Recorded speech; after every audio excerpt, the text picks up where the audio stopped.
This is 2 News First Alert Weather. We are tracking another round of winter weather this weekend. The evening commute is moving much smoother than it did last night, which is good news. That's very good news. We're taking a couple live looks for you from UDOT cameras on I-15. This winter storm, our top story tonight on 2 News at 6. I'm Mark Cabell. And I'm Heidi Hatch. Glad you're with us on this Valentine's Day. We do have team coverage on this First Alert Weather Day. We're tracking the road conditions, avalanche dangers, and also whether the state's infrastructure needs a few upgrades. We want to start with meteorologist Sean Kelly, though he has the very latest. As we're in for another round of storms, he's got our first alert forecast for us. Sean?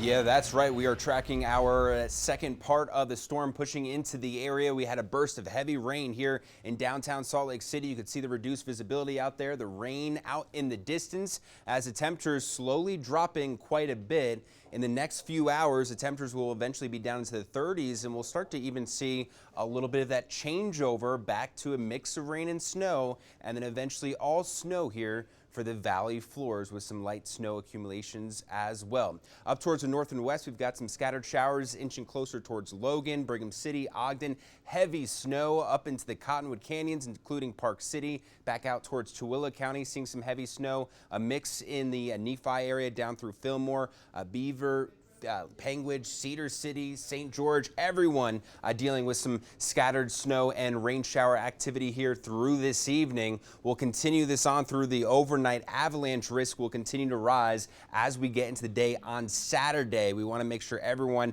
is aware of this and those winter storm warnings as we could see feet of additional snow up into the mountains. We'll have your full forecast coming up. Hey, if you remember yesterday, for some drivers, it took hours to get home last night as that winter storm moved through the Wasatch Front. Kristen McPeek is in the mobile weather lab with a live look at conditions in Utah County tonight. Kristen. Hey there, we are driving through Lehigh right now, and it is a lot quieter than what we saw yesterday. Take a look here for yourself. You can see roads are a little damp as we did get some rain moving through the area earlier. We were over in Payson and that wind was blowing hard, and so was that rain really coming down. But now things have quieted down. Traffic seems to be moving okay.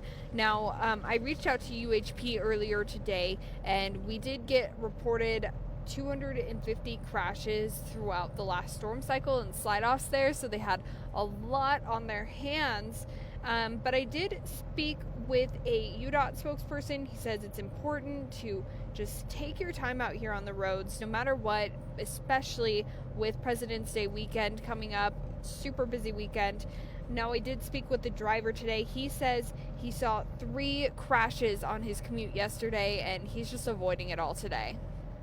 About 2 hours to get home, and yeah, it's just bumper to bumper all the way. Saw 3 crashes along Bangor on the way as well.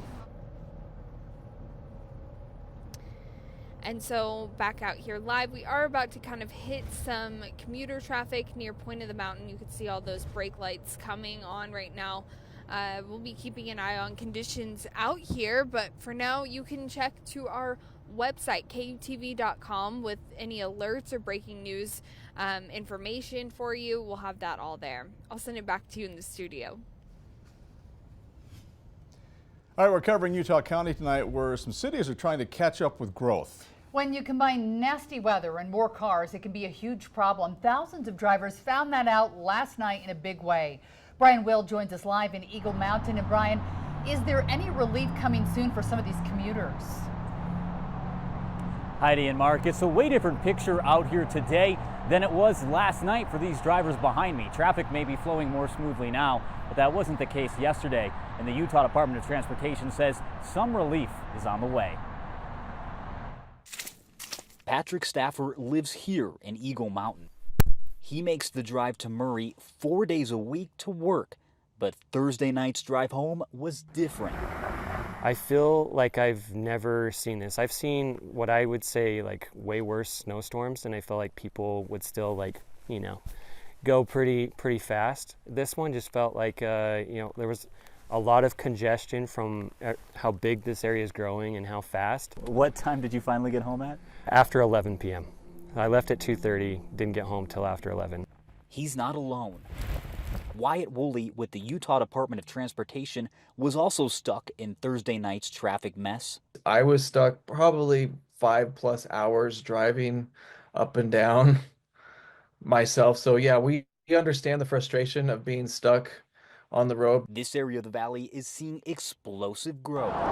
We're projected to be over 100,000 here in the next about 5 years.